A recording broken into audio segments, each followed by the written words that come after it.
Namaste. Loving greetings to all of my dearly beloved brothers and sisters. Namaste and Lak'ech Namaste. Ganapati coming to you again from Eckhart Spiritual Center here in Richland, New York. Sharing a little bit of our Guru's teachings here today. And recently, I've been talking a lot about this scientific approach to religion and spirituality.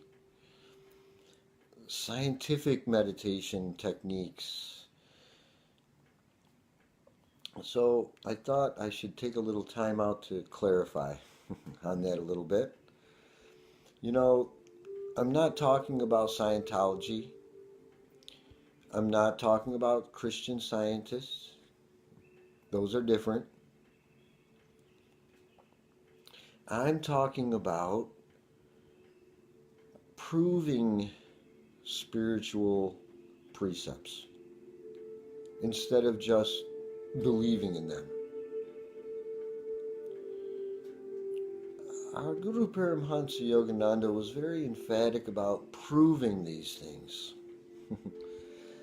I always say if you can't prove it, forget it. You got to prove it to me. And so Yogananda talked to us about that. And I wanted to share with you all something that he said about this idea of this science behind religion, or this scientific approach to spirituality. Guru said to us, if one believes in the existence of a just God, then the belief in reincarnation can follow very readily, as the two concepts are really dependent upon one another. But what about the skeptics and the atheists? Can the truth of reincarnation be scientifically proven to their satisfaction?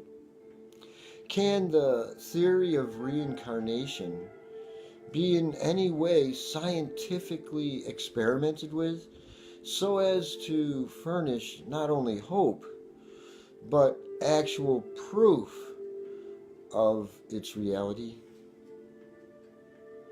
Material scientists claim that they have not found any actual proof of the existence of a God, and hence cannot offer any proof of the existence of God's just laws, which give equal opportunity to all life to improve through reincarnation.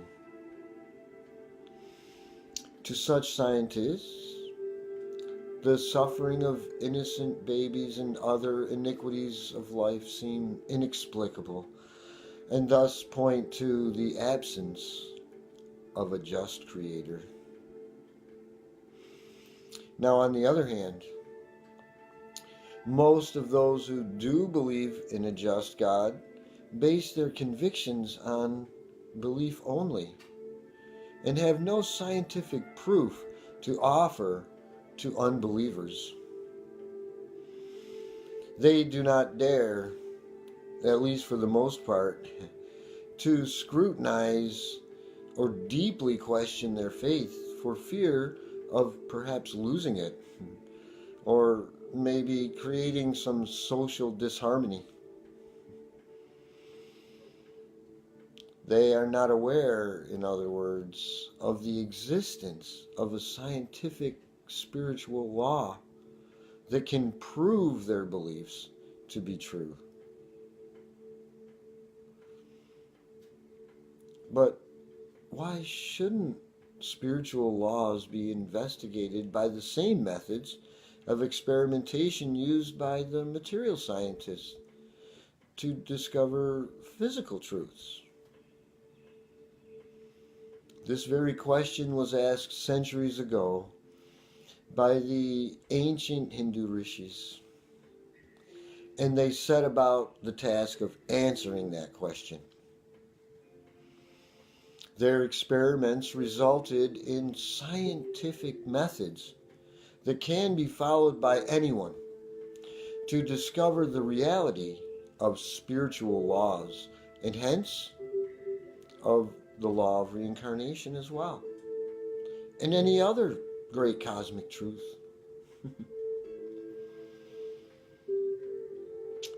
Since the means of proof do exist, no one really has the right to say that reincarnation, or for that matter, other spiritual laws, do not operate. At least not until they have tried the methods and seen the results for themselves. A doubting physical scientist is, of course, entitled to express their opinions. However, that remains an opinion only, not a fact. In physical science, certain procedures must be adopted and followed in order to prove the truth of any given theory. For instance, germs are not visible to the naked eye. One must use a microscope to detect their presence. If a person refuses to look through the microscope, they cannot be said to have scientifically tested the theory of whether germs are present or not. Their opinion, therefore, would be valueless because they have not followed the prescribed rules for arriving at the truth of the theory. So it is in spiritual matters as well. The method has been discovered. The rules have been laid down, and the results is open to anyone who is interested enough to actually experiment. In the world today, owing to lack of this scientific approach, in most places, the value of religion or spirituality has been greatly diminished as a vital factor in the life of mankind. And spiritual doctrines are believed in or rejected simply on the grounds of personal bias, rather than as a result of scientific investigation. And how did the spiritual scientists, those ancient rishis of India, how did they discover these unalterable cosmic laws? Well, that's a good question. Well, they did it through experiments on the life and thought of mankind in the laboratories of their hermitages. To find the truth of physical things, we must experiment with physical substances. And so, to find the truth of things like reincarnation, the passage of the same soul through many bodies, it is necessary to experiment upon the consciousness of mankind. These scientists of old, they found that the human ego persists through all changes of experience and thought during the states of wakefulness, dream, and dreamless sleep during one's life. The cognitive experience has changed. The environment changed. The sensations and thoughts changed. The bodily situation changed. But that sense of identity, the I or I-ness, this did not change from birth to death.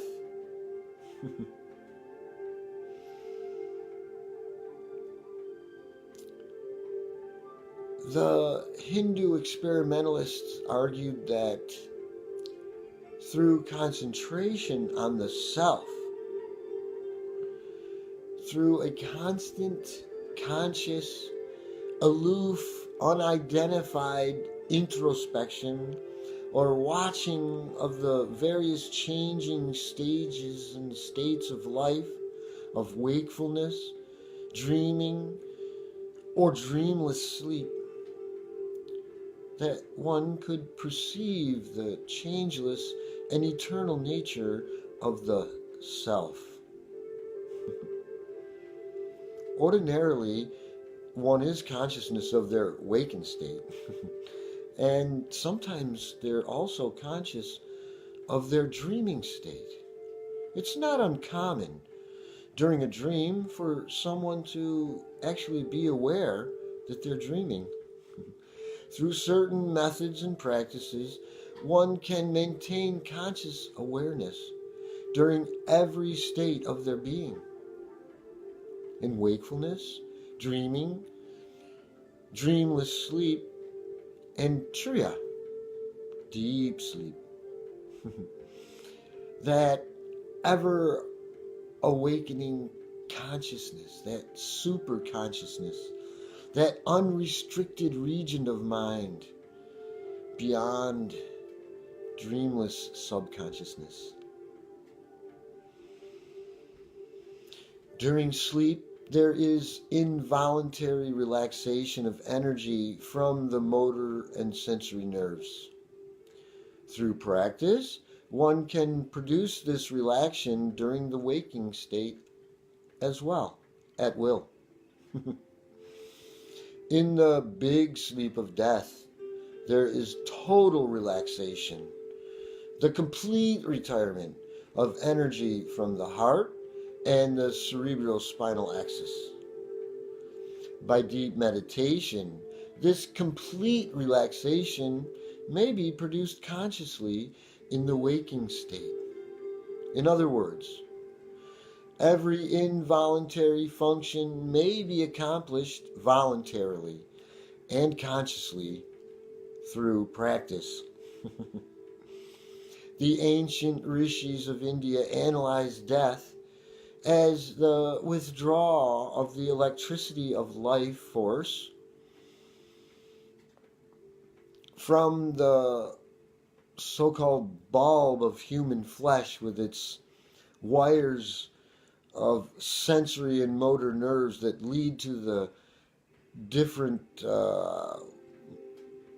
ways of outward expression. Just like electricity doesn't die when it's withdrawn from a broken bulb, so energy is not annihilated when it retires from the involuntary nerves. Energy cannot die. It withdraws. And upon the occasion of death, it withdraws into the cosmic energy. In sleep, the conscious mind ceases to operate. The current is temporarily withdrawn from the nerves. In death, the human consciousness permanently ceases to express itself through the body. It is as though one had a paralyzed arm. They would be mentally conscious of the arm, but could not function through it. Medical records describe a case of a clergyman who once fell into a state of suspended animation. He heard everyone around him bewailing his apparent death, but he could not express his awareness through his physical body. His body motor had stalled and had refused to respond to his mental commands. After he had passed 24 hours in this state and was about to be taken away for burial, he made the supreme effort and was able to move. Thank God. This illustrates the constancy of the awareness of I-ness, or that personal identity, even though the body is seemingly lifeless. The ancient rishis taught that one must learn to separate the energy and consciousness from the body consciously. One must consciously watch the state of sleep and must practice conscious withdrawal of energy from the heart and spinal regions. Thus, they can learn to do consciously what death will force upon them unconsciously and unwillingly.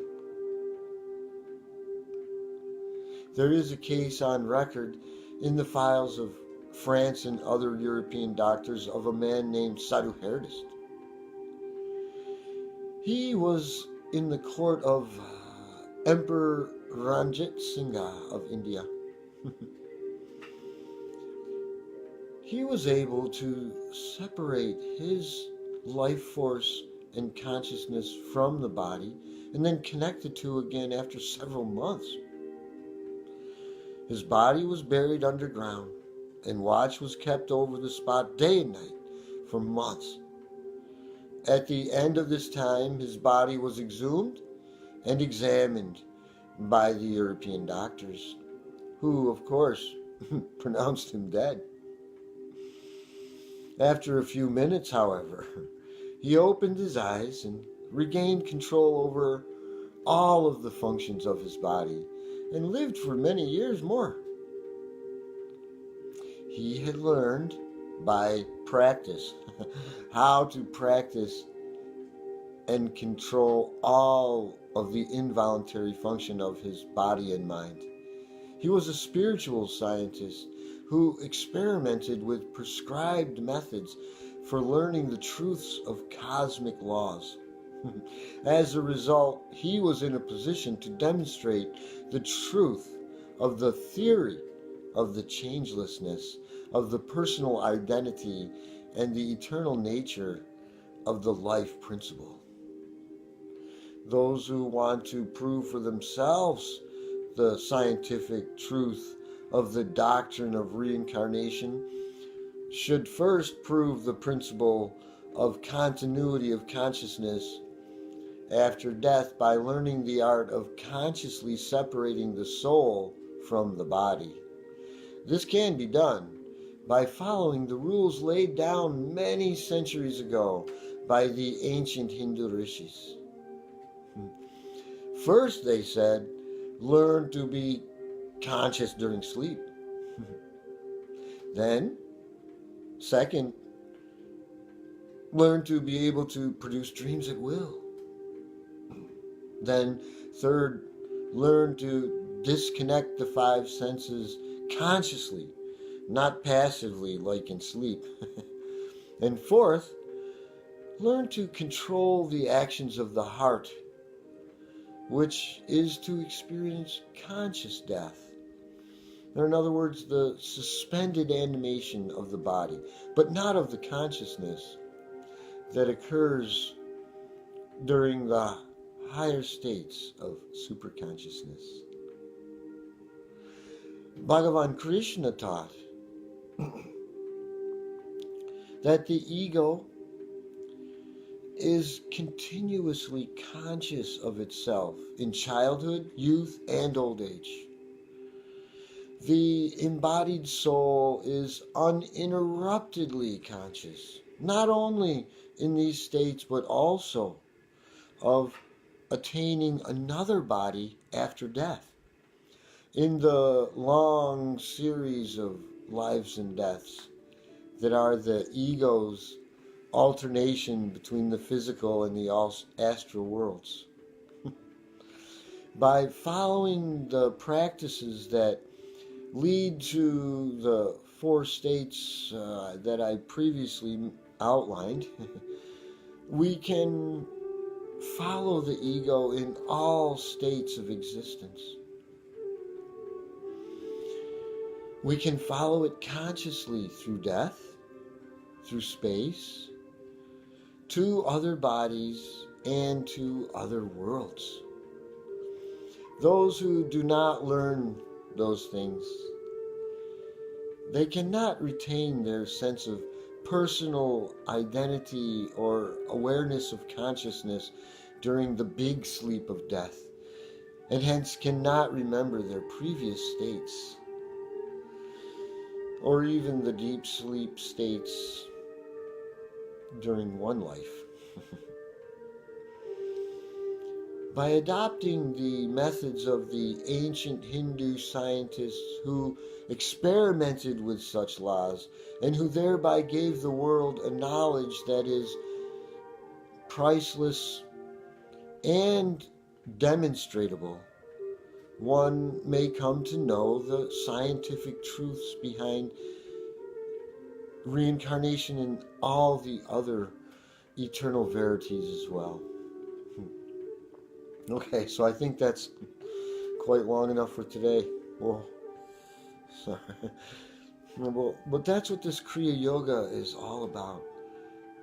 It's more about scientifically proving these truths and not just blindly accepting and following. We prove them by making them dynamic in our life, making them part of our actual daily lives. Step by step, one by one, slowly we change into something else and become someone completely different after not very long of following this Kriya Yoga path. So, I pray that this has been helpful for at least someone, somewhere. As I am only trying to share as a friend with my dearly beloved brothers and sisters. So God bless us all. Namaste and Lak'ech Jayam Guru. Have a great day, everyone. Enjoy the day.